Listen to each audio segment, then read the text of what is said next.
Hello and welcome back to Tommy's Top Picks Weekly Roundup Podcast, episode 153. I'm your host, Tommy, joined by John. How's it going? We're at the end of the year. We are. Next week will be next year. So we're going to look forward to it and talk about what we think may go on. But first, we're going to talk about what we usually talk about and what we played, because looks like we played a bunch this week. Sounds like it. You had some stuff, right? Yeah. Taught my brother how to play Magic. I picked up the Foundations Beginner box. Not what I thought it was.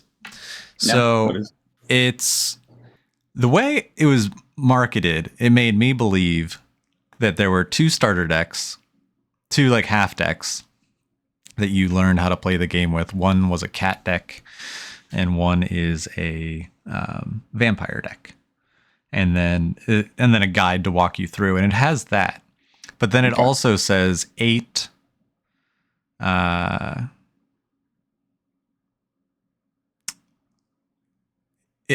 thought there was going to be 8 jumpstart packs in it, but there are 8 half decks that you can then mix around. You get 2 bricks of like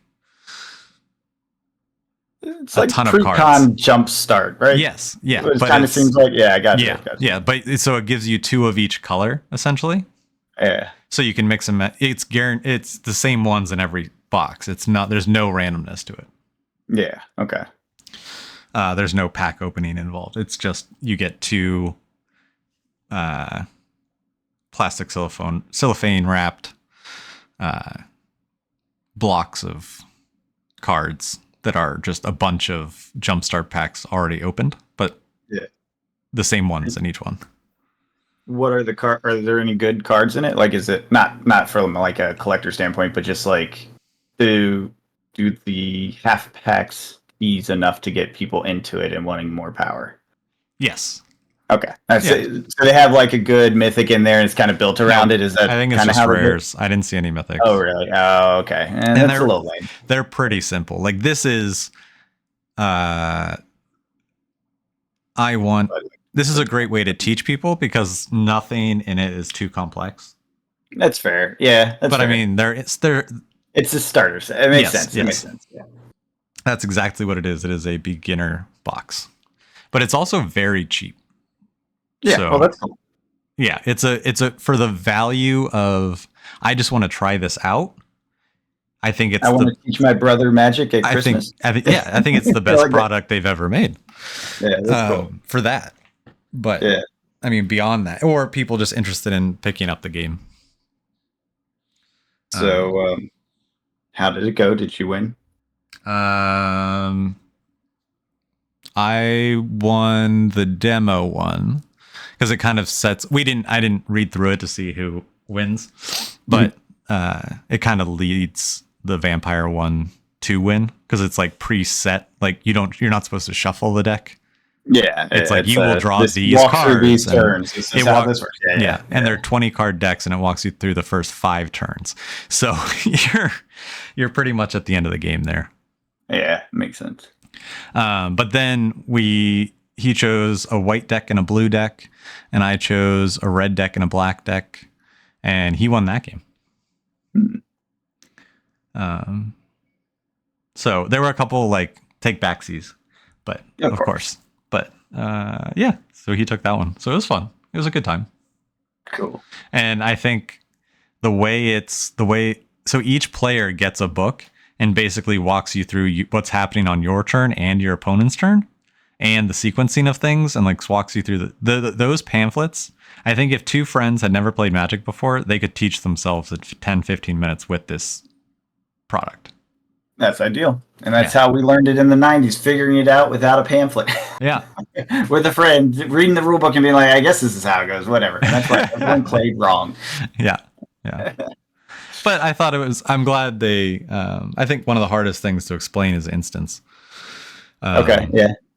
Just because everything is, I can play it on my turn, but Except that. It breaks the rules. It's a rule breaking. Yeah. And then the whole main phase, combat phase, when you can play things. Yeah, it does take a while to get because that's some complexity. I think that's one of the places Arena kind of shines because it does it for you. Yes. You know? Yeah. It's like unfortunately, some people never learn it, and so they come to a shop and they're like, "I actually don't know how to do this." Yes. Yes. Yeah. But if you learn on Arena, yeah. If you just learn on Arena, but I feel like most people that learn on Arena end up playing paper too. Sure. Yeah. Yeah. Or no, he's paper already. So he's gonna check out Arena. That's cool. So yeah, it'll be fun to just play cards when I come home and stuff like that. Yeah. And then had some downtime, so drafted a bunch of foundations on Arena because it was the quick play this week. And it was as fun as it was before? Yeah, it's still fun. I was going to say, or has it tightened down into getting boring over one meta? No. Because there's a lot of viable ways to build, I think. Well, and you would hope a foundation set was pretty well balanced. Yeah. Since that's supposed to be the and long... even when I draft the same colors, I can end up with pretty different decks. Okay, that's cool. And the rares really change up the deck as well. It might be something that might be worth drafting. We have it. Yeah, I know.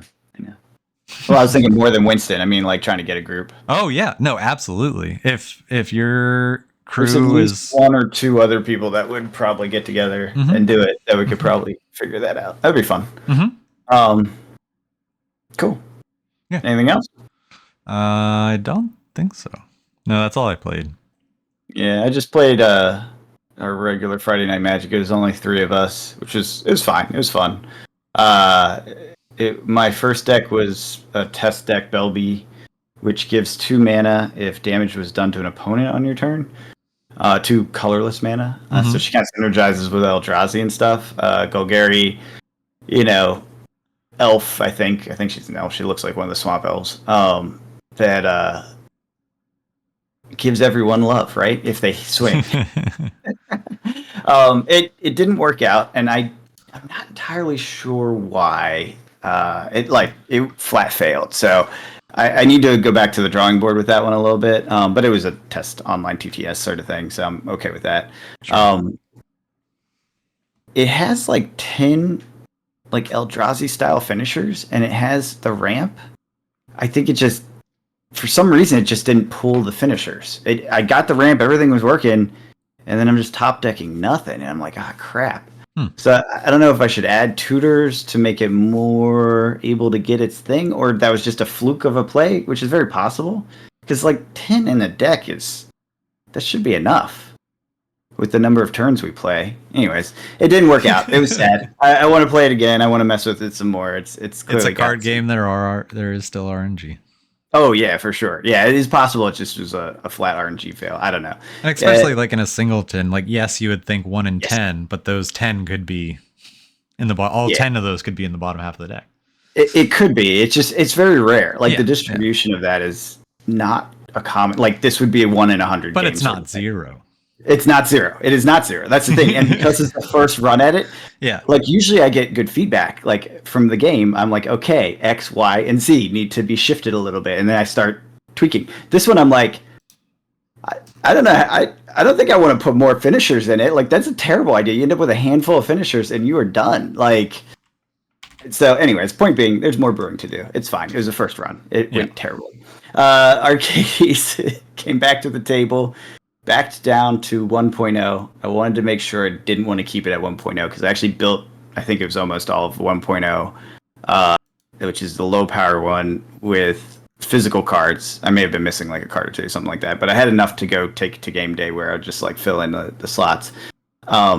It was pretty bad. It wasn't non-functional. It was just pretty bad. Didn't have staying power. It couldn't manage the board well. There was a bunch of things that didn't go well. And I have won with that deck before. I've played with that 4 times. Anyways, I went back to the drawing board with that one because that was a baseline test. I actually knew what I wanted between the power and the low level one. I just wanted to double check some things on the low level one. So anyways, I already rebuilt that one over the next couple of days and got it to a state. And I had some cards on order that came in, so that helped because it bumped the power up of the speed of the mana, some of the other stuff that was just kind of lacking in it. So I think the version I'm taking out will be good. The real test will be game day. We'll see. Yeah, and the rest of it, I just brewed like a maniac. Like, I put together a lot of decks over the last few days. A lot of decks. And ripped them apart and put them together. I came out with, I think I'm happy with, I'm really happy with 3. And then I have 2 that are like, we'll see. Yeah. And I'll probably only get to play 3 at the game day. So, like, doesn't really matter. I'm like overcooked. And I actually have 3 other like concepts I want to work on, but I'm putting those on the back burner because I've done enough brewing for a minute. Fair. I did get to put all my cards back afterwards, though, and now my whole place is clean of cards, and everything's in where it should be, basically. Not 100%, but it's pretty good for how big a collection I have. So, because I was brewing like crazy, so I just kept pulling cards and putting stuff back, and like I was like, I need to get this sorted because I know I have this card, and there's piles of crap that, you know, it may be in there, and I don't want to have to go through 400 cards every time I'm looking for something that I know I've seen recently. So anyways, I got everything cleaned up. It feels very nice to have everything in its right place. It also is a bit of a brewer heaven because it's like, oh, I can just grab everything whenever I need it from wherever I need it. It's easy. It's very nice. Nice. It's always a good feeling to have everything like figured out. Yeah. Or in its place. In its place, in my opinion. I agree. Anything else? Holiday stuff you want to talk about? Besides foundations? Did you get any magic for your holidays? I opened some magic for my holidays. I didn't open yet. There was a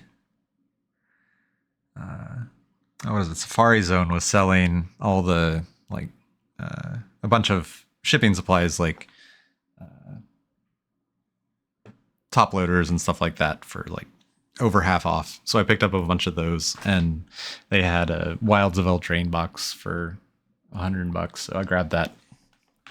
And then got an Amazon gift card that I turned into a Foundations play box. That was on sale for $122, so that wasn't bad. And then I'm looking at a sale. Have you ever heard of Woot?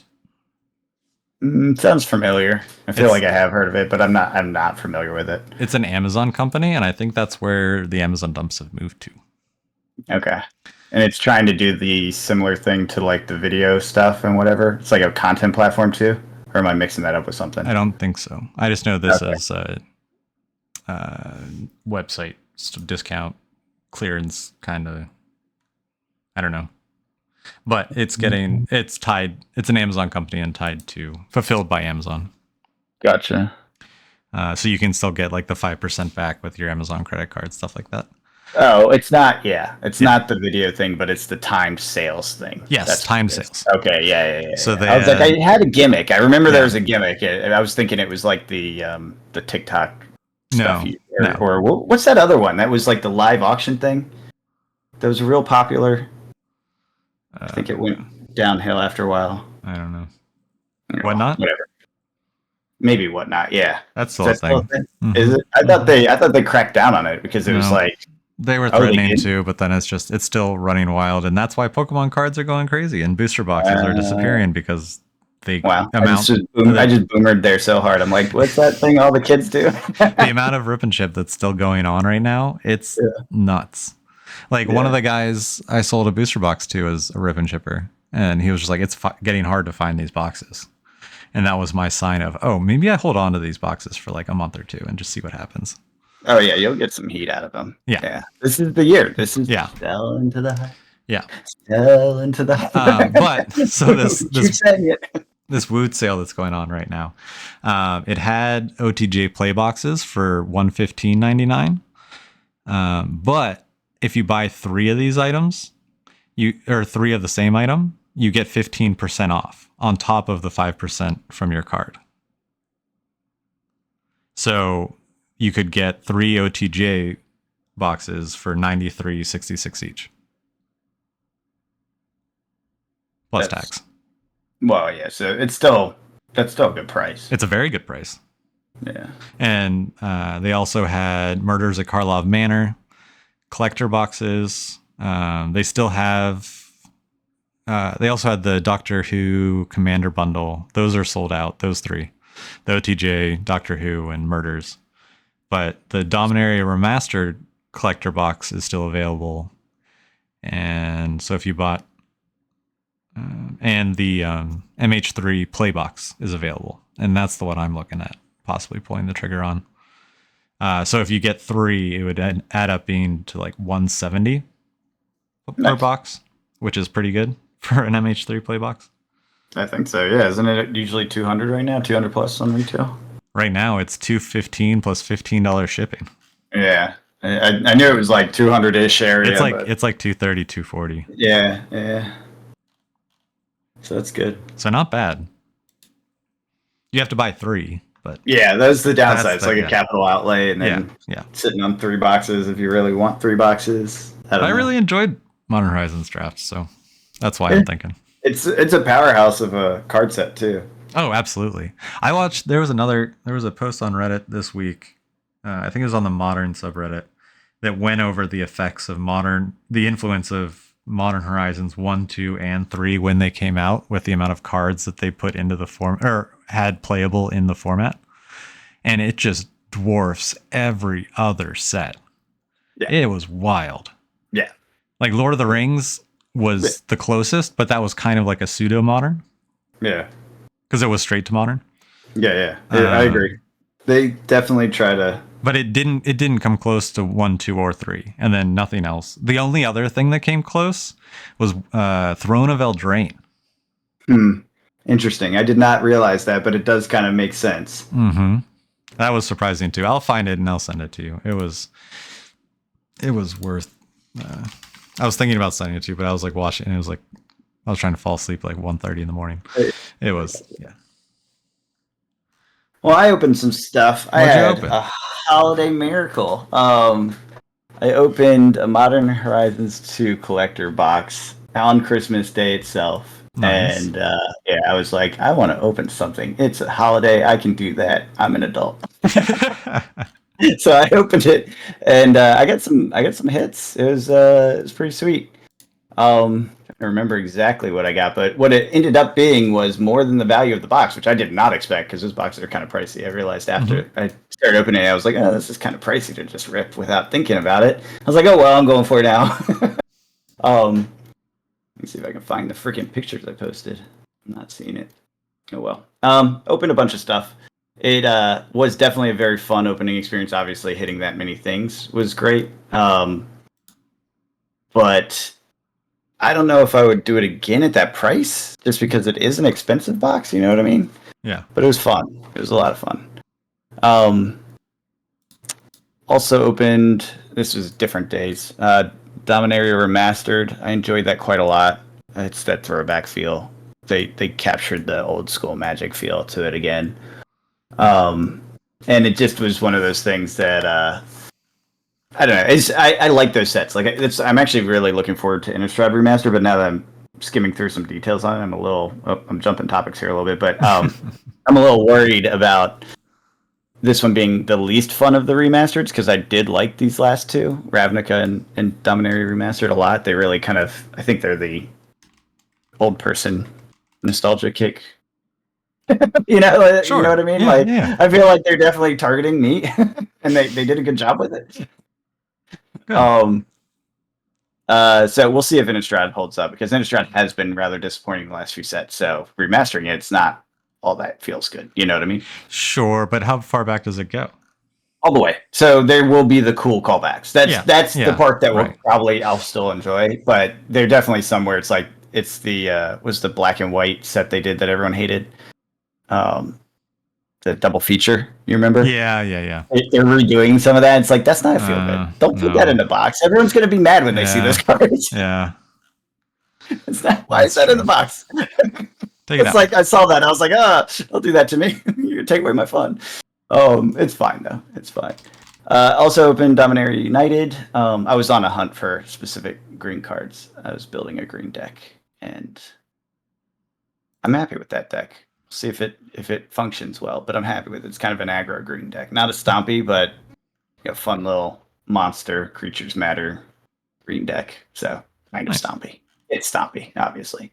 It's green deck's final move in any green deck, really. Oh, of course, big creature. Yeah.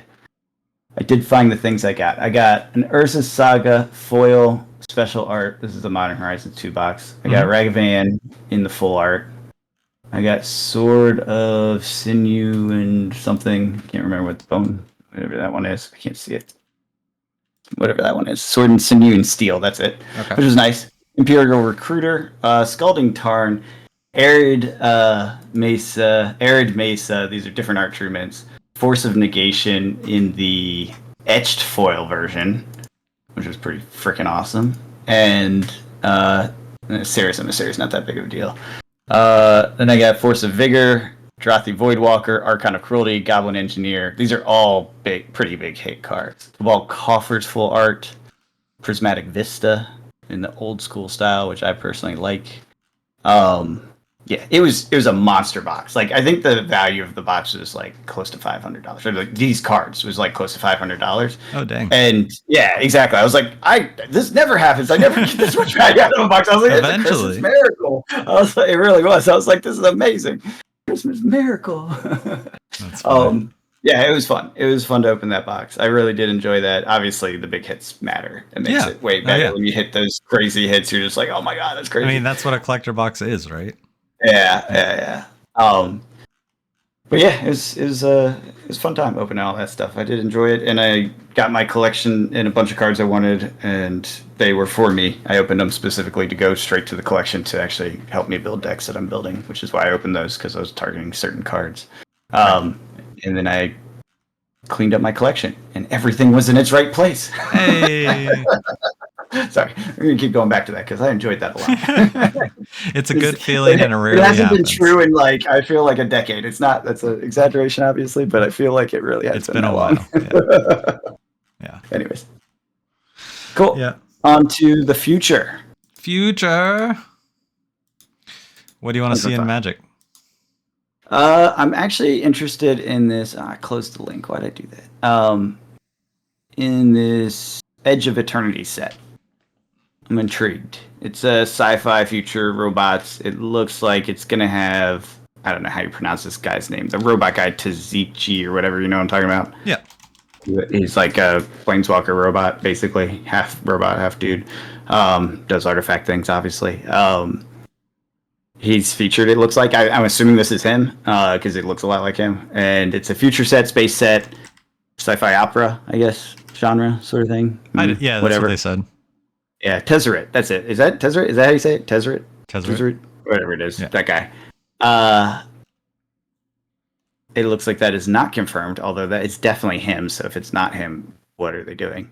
Like, that would be very weird. I don't know. It seems interesting, and I kind of like that genre, and I like some of these spin-off ones they've done have been fun. So I am looking forward to that.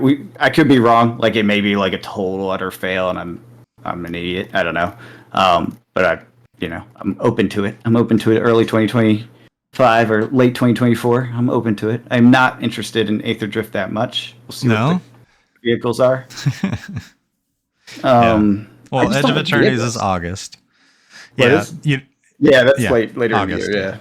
Yeah, that's the last one that they've announced. That's the normal non-Universe Beyond. Yeah. Yeah. Tarkir? What do you think about that one? Tarkir? Tarkir, looks pretty interesting. We'll see. I have not looked at the normal Magic sets as much as I've looked at. Oh, Ugin's back. Great. Yeah, Ugin's back. And I think I can't remember why. There's like a whole story cycle between the Phyrexians and all that stuff. And I'm listening to it right now. Oh yeah, they're linking it back in now with this, like the Phyrexian one that we just had. I guess the end of the story, they escaped, or Don't some of them escaped. I'm not there yet.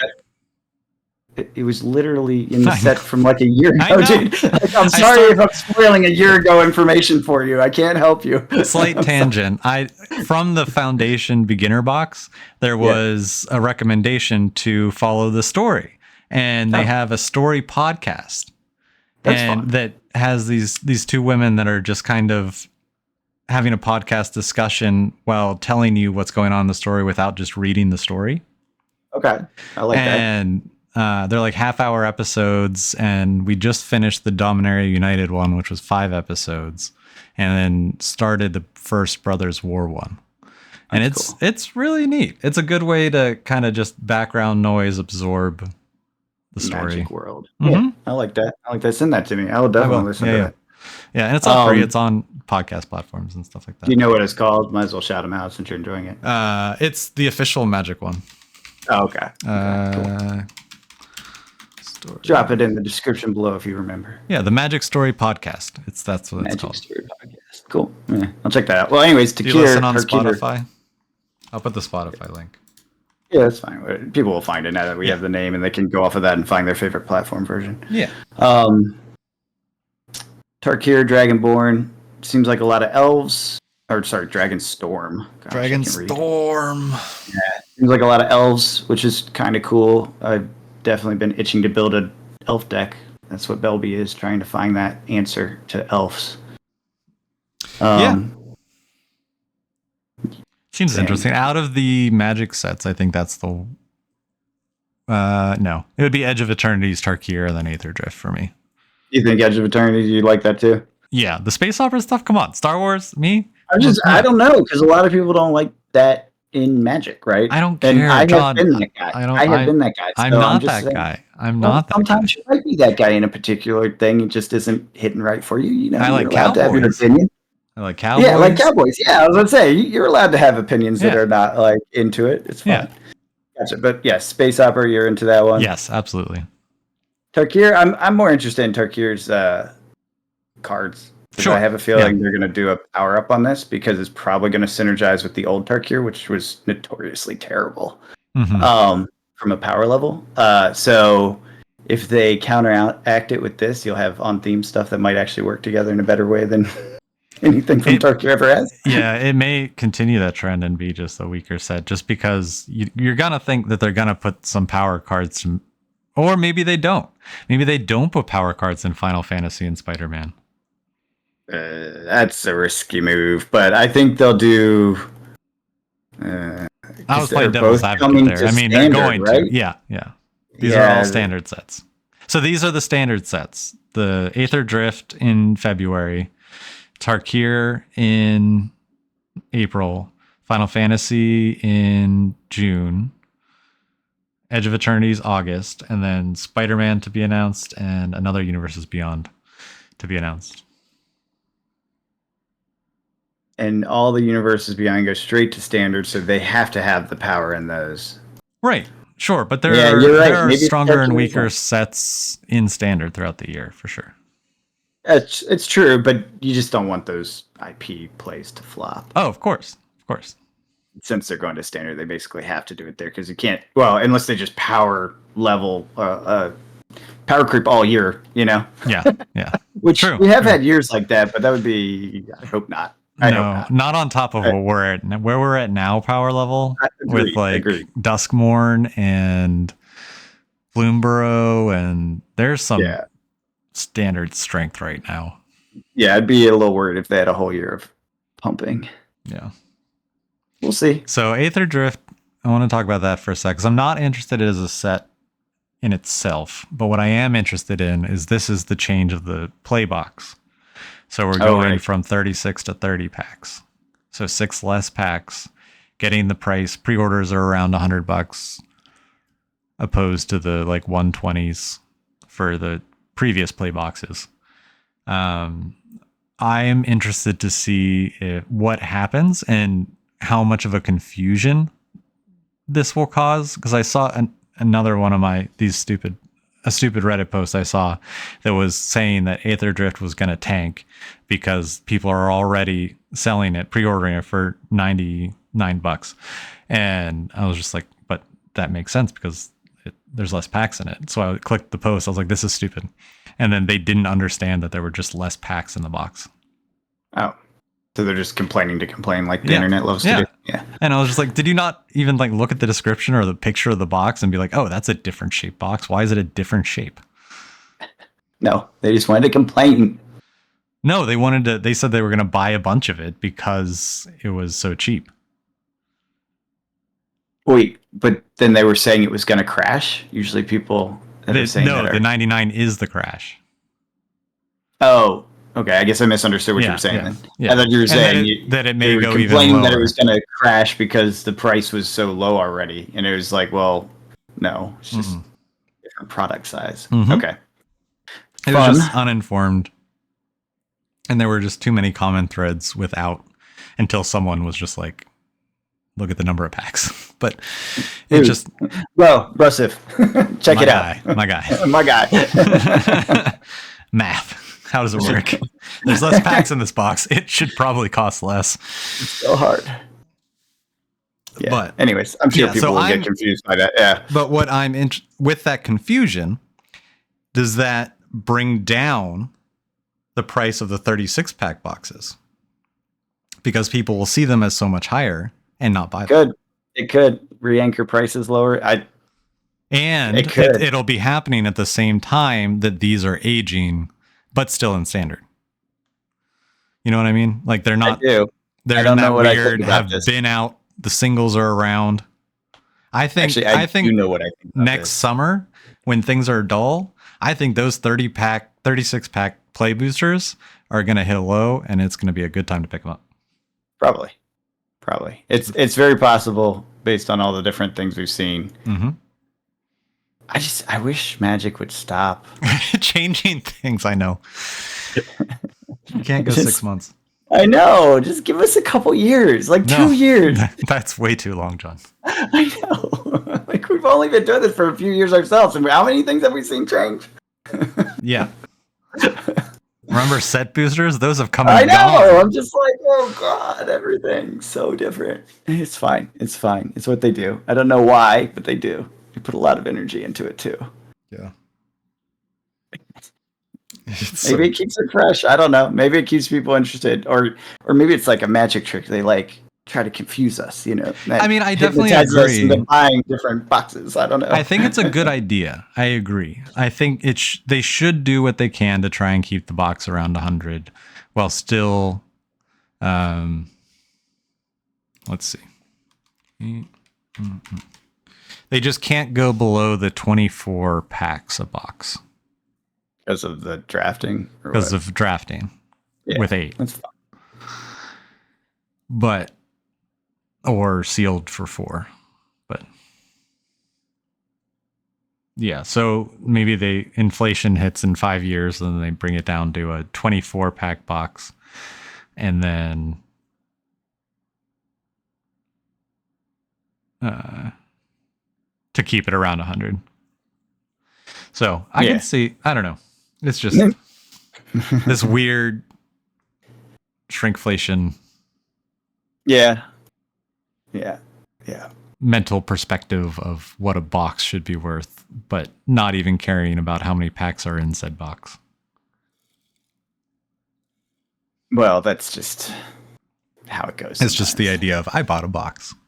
It is. It really is. Well, and it's the sense of opening a box, right? Mm-hmm.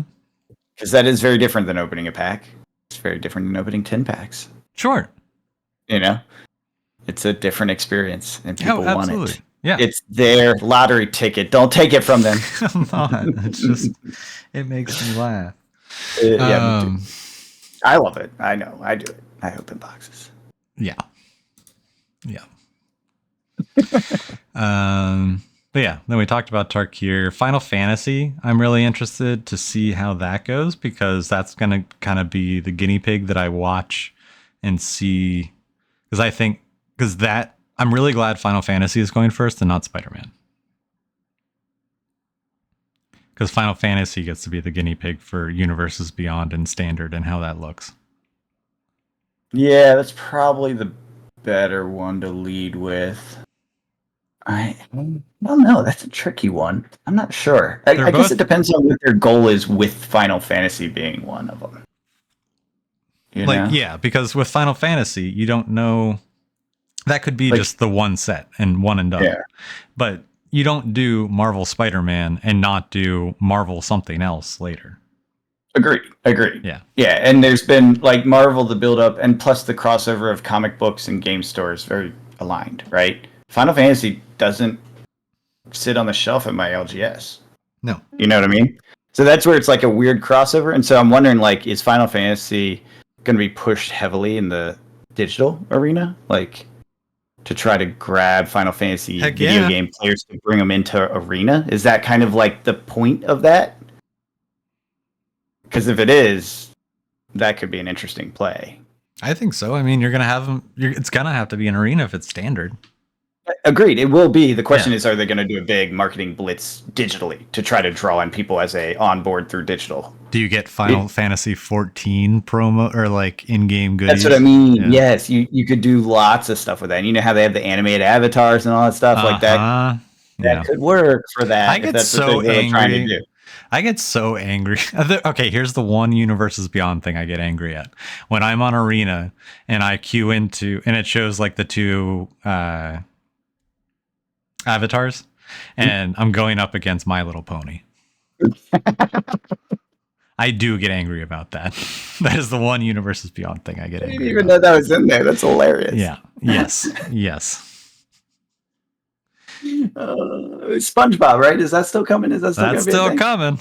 Is that going to be in Arena? They should have that in Arena too. That's going to be give me a SpongeBob draft set. I dare you.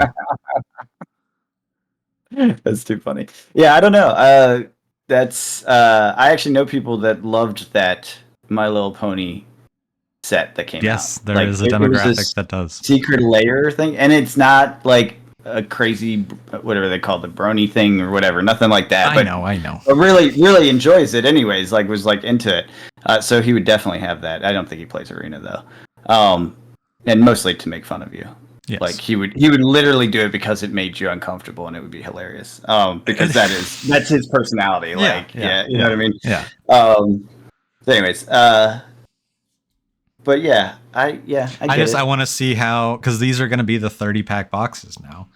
So, yeah, and it's going to be a crossover, and it's off like comic store / game store content. So there's a lot of like risk factors to that set. It is also Final Fantasy. Like, are there? I don't know anyone that's not excited about it. I think this is a set that they bring back the collector commander decks for. Yeah, I could see that. That would actually go probably bonkers. Yeah. That would probably go bonkers. I bet they do that for both Final Fantasy and Spider-Man. They could. If they have a good Spider-Man, what would they do? Would it just be 2 commander decks for Spider-Man maybe? That would make it easier. Yeah, do like... It's like trying to do 4, it's like, who do you have? 3 bad guy decks and then Spider-Man deck? You could have Spider-Man, you could have Miles, you could have Gwen, you could have... There's a whole bunch of Spider-Man heroes you could have. And then you could have... So you could have like Peter and Miles as the decks, and then you could have... I don't know, like Mysterio or Vulture or Kraven because of the new movie that's going to do awful, or Venom or... Venom definitely seems like a reasonable one. Spider-Man, you could definitely do that like Rakdos easily. Yeah, I'm trying to think of like color combinations with characters. That's where my mind goes immediately. I was like, the bad guys are easy. You could do a bunch of different ones with bad guys, but you can't really have a set where it's like a lot of bad guys and then just Spider-Man. That's why I was like, I'm not sure what identity Gwen is or any of the others that you're talking about versus a Spider-Man. Yeah, they're all good Spider-Man.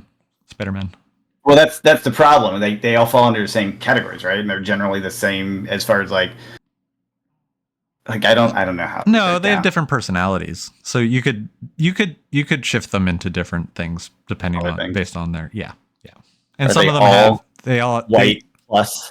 Because I feel like Spider-Man is goody two-shoe white in all 4. You could have different Spider-Man, like with subtitles. You could have like you could have a spell slinger easily, like he's red and blue. His outfit's red and blue. You make a spell slinger Spider-Man where he shoots a bunch of different types of webs. Okay. I can see that. Or you could have the Gruul one where he's just a brawler. I don't see Spider-Man as Gruul, but I could. That's fine. Maybe you I don't know Spider-Man content that well. Yes. Maybe there's like good arguments and comics and ways to call back and get people excited. I don't know. Yeah. Or you could do... I don't know. There's a lot of... It's just like, I don't know the characters well enough to give them color identities. Yeah. Yeah, they will. I think it'll be good. Is it Spider-Man? I will be a little disappointed. I know it's the easy callback for the colors. Yeah. And they did that with Captain America. That's my reference point. But they Voltroned him, which was fine. Yeah, they made him red, white, and blue. Oh, I see what you're saying. Yeah. But yeah, okay. See what I mean? I don't know if they is it him. I don't know if I like that. I don't like that. We'll see. We'll see what they make. Yeah. God, the Final Fantasy one. What are they even gonna do with that? That's gonna be wild. Yeah. Like, there's so much to draw on. Yeah. It's crazy. The whole sets are gonna be nuts. Do you want to take a guess of what the last Universes Beyond is going to be? I have no idea. SpongeBob. What do you want it to be? If you could have any IP, what would you want it to be? That's a very hard question. What would you want to be while I think about an answer to this? Because I'm not sure. Batman. Well, realistic though. No. It doesn't have. No, that's not what I said. What do you want it to be? I know, but I'm asking you to be realistic. Oh, okay. It's not going to be Batman. It's reality. That's why I said if you could pick. Yeah, I get you. Reality. Then they wouldn't do two Marvel back to back unless they're trying to keep them in the same block. X-Men. That'd be pretty good. Yeah. Because then they have synergy and standard with. And they already kind of teased it out with the secret layer stuff. Mm-hmm. So you just extend on that same concept. Yeah. Yep. Or Avengers. Yeah. You know what? I actually think that's what it is. Yeah. It's probably what it is. I think they didn't want to show two Marvel logos in the same year so far ahead. Yeah. Yeah, that's reasonable. Or maybe development's not 100% there and they want to give themselves wiggle room. Like, sure. They probably have stuff in the queue in their standard process, right? That's not Universes Beyond. But they could have just said unannounced set. But they specifically said, "Oh, that's true. Yeah, you're right. Yeah, it's probably settled then." Yeah, I don't know. I like that bet though, so I'm gonna stick with SpongeBob.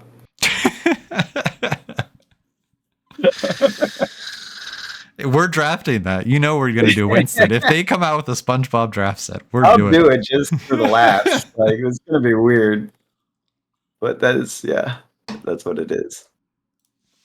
But. Cool. Other games, other stuff. Yeah. Pokemon. What else in 25? Pokemon. The year of Pokemon. We got some interesting stuff with the next two sets look incredible. They started spoilers for the gym leader set. Some of those look. That's the one you're super hyped on, right?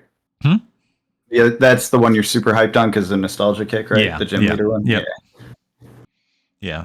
And then after that, they're going to do a Team Rocket set, which is another huge hype thing. So it's going to be banger after banger set, I think, this year with Pokemon. And I think I don't think I'm planning on holding my Pokemon. I'm not selling any more Pokemon boxes until probably fall of next year. Unless things go crazy, too fast. Yeah, I would be flexible on that. I am. Yeah. But my prediction is we're going to have, well, I don't know. We can get into the economics, what's in store 2025 later. Yeah. But if things keep going and the world is still spinning, Pokemon boxes are going to keep doing their thing. Yeah. And the hype is very real for. Yeah. Like it's set up. The set, I couldn't come up with a more hype set lineup. An EV set followed by a gym leader set followed by a Team Rocket set. Are you kidding me? Like, that's just those are the green buttons of go. We shall see. Do you know when they come out? Do they have like dates for this? First quarter? Is it mid-year, early, and then late, or what's that look like timing wise? Sorry to throw you on the spot there. No. Prismatic Evolution is the first mini set of 2025. And that's January 17th. Journey Together, that is the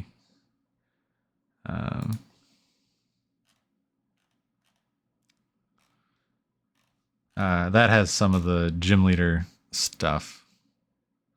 That is 28th of March. And then Scarlet Violet 10 is June. So that could be, we don't know what that is yet.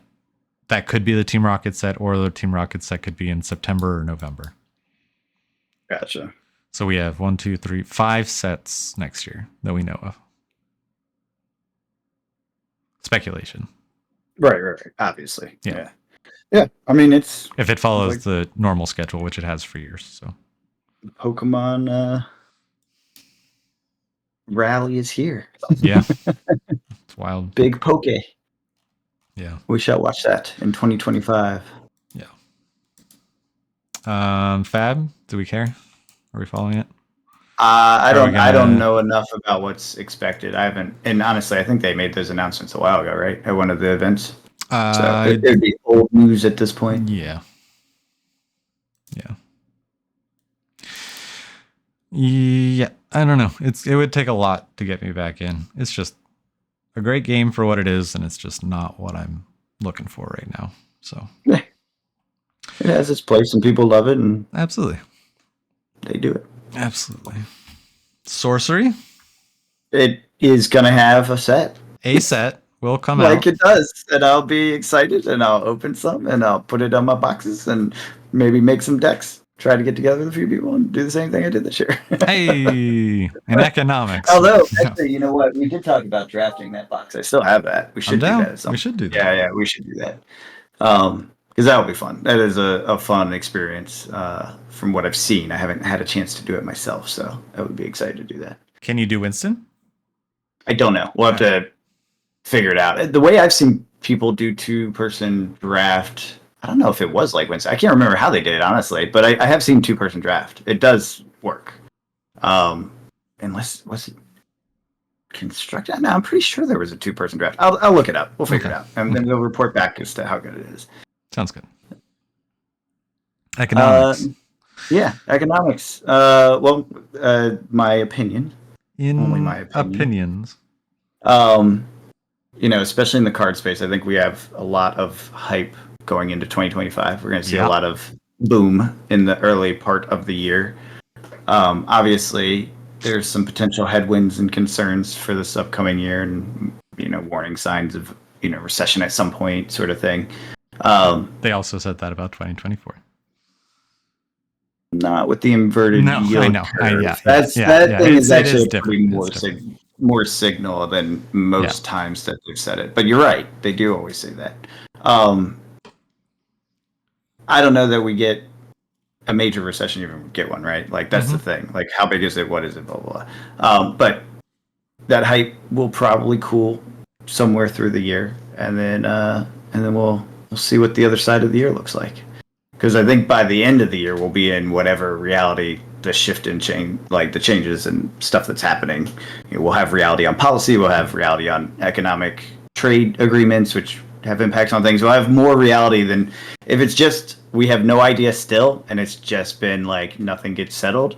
Yeah. That would probably be one of the worst situations we could be in. It's better to know or like which way it lands, because economically you can act based on solid information, but uncertainty, you heard the fear, uncertainty, and doubt. That's like the thing that kills markets. Yeah, you don't want uncertainty for a long period of time economically. It creates too much difficulty to act, and then capital gets kind of jammed up in the system. And our system works best when capital is moving. Yes.